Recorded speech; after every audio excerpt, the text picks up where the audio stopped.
But I look back on how this draft could have gone for the Steelers, the hypothetical that it could have been. And if you look back and it's a first round pick of Tevin Jenkins, it's a second round pick of Creed Humphrey, and it's a third round pick of Trey Sermon.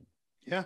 And I think that they could have got Sermon too. They could have got him. Sermon. He went right after the Steelers. Yes, right? He went the pick after the Steelers, 88 to the 49ers. So if I look at the hypothetical best case scenario of what this draft could have been for the Steelers, I'm still going to take that hypothetical. I think the Steelers would be in a better position right now on the offensive side of the ball, fixing this run game, if they would have went Jenkins, Humphrey, Trey Sermon.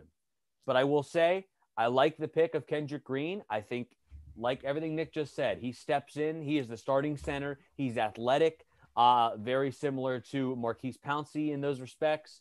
And he's going to step in and be the guy for you. And I can't hate on that. They found their center, and then that's a great move for them. But like I said, when I look back on what the draft could have been for the Steelers, the hypothetical and the best case scenario, I still like that situation better. And I think the one that I keep coming back to is the Freiermuth pick. The Najee Harris one that's old news. That's yesterday's news. And they were going to do that anyway, clearly. That's gone, okay? Right. And that almost seems like that was a certainty at that point. Yeah. It's the Freiermuth one that now has jumped that in my disdain that that one has jumped the Najee Harris pick to the point where I'm like, wow, like if you were going to get Kendrick Green here and you thought he would be available to you at 87, then what other things could they have done at 55? Could you have gotten a top flight edge rusher there? Were there corners to take? Were there other options they could have gone if they knew that Kendrick Green was going to be here, available, guaranteed at 87? That's what passing up on Creed Humphrey leads me to believe. Landon Dickerson earlier on, Miners as well. They figured this guy would be available when they picked at 87. And like I said, when I go back and look at what the hypothetical could have been for this team in a best case scenario, I still like that one better. But this does alleviate some of my anger, my anxiety of how the draft had gone. And I like the pick a lot. I have to agree, with everything Nick said. Not necessarily his jumping for joy. I'm sorry. Kendrick Green was one of my guys. But he's his guy. And I respect the hell out of it. Alex Highsmith was his guy last year, and we see how that worked out. Highsmith was his guy, and we had a very similar reaction last year. I have to respect the hell out of that. When he's your guy and the team picks him, I'm fully cool with the pick. And I'm looking forward to see, what they do next, because they still got some issues. They still got corner. They still got edge rusher. And I think that'll be addressed at 128 and 140. We knew the Steelers had tons of needs in this draft. So many needs they really couldn't address it all in this draft. It really is weighing your needs. Clearly, the Steelers felt the running game and running back was the top need. That was even about the first two picks. And we get here now eventually getting their center. So they get their center. They get their guy. If they would have went off the board and they went linebacker, they still wouldn't have got their center. Then that would be a real issue. Having this situation with Najee, with Freiermuth, and then getting their center here, not the end of the world. But the hypothetical of Jenkins, Humphrey, and Sermon for me would be a better hypothetical.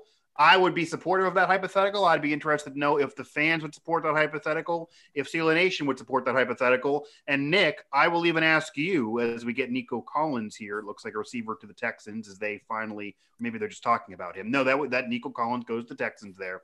I will ask you, Nick, Jenkins, Humphrey, Sermon versus what the Steelers actually did.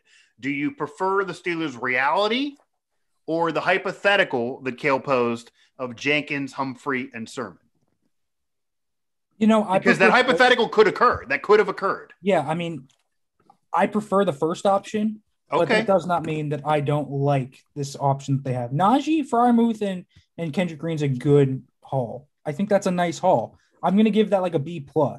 What would you give Jenkins, Humphrey, and Sermon? An A+. Then we have to criticize the draft. It could have been better, and you can scrutinize it. But I don't think you can say now, wow, the Steelers bombed the draft. You know what I mean? They added talent. And I think Green's going to be a starter for a long time in Pittsburgh. I think Freiermuth was going to be here for a long time in Pittsburgh. I hope Najee's here for a long time in Pittsburgh. He'll at least be here 5 or 6 years, I think. But, I think this is a really good foundation setting draft at the very least for Pittsburgh. I'm not going to complain about it too much. Yes, there were better possibilities, but kind of with the Steelers, I think you kind of look at it, well, it could have been better. Like every draft could have been better. So if the Steelers, as long as they come out of here, I think these are 3 future starters. Again, Farmouth is pretty much a starter. He's going to play a lot this year because Ebron can't block. So Ebron's going to be off the field more. So I think this is an impact now and a future pick as well for Pittsburgh. I like this draft. But yes, the first one is preferable because you overhaul the O-line. You still get your running back. But again, that hole at tight end, I think that was an underrated need. I considered that probably their 4th, 5th biggest need this year because of its inheritance to Matt Canada's scheme. So I believe that they came out of this draft with a really solid. The Steelers fill their needs. They fit into Matt Canada's scheme. They clearly respect him and want to fill a team for him. All positives. They get their guys. Teams do have players fall to them by not swiping them in front of the Steelers. That's a benefit. So there was some luck here involved. Maybe you need to be lucky as well as being good. That exists. Maybe even Jenkins was the concern. Maybe they didn't love Jenkins as much as other people. Maybe they didn't want to go Jenkins. He didn't go to the early second round. So maybe if you're saying, I don't love Jenkins, maybe that screws up the hypothetical there.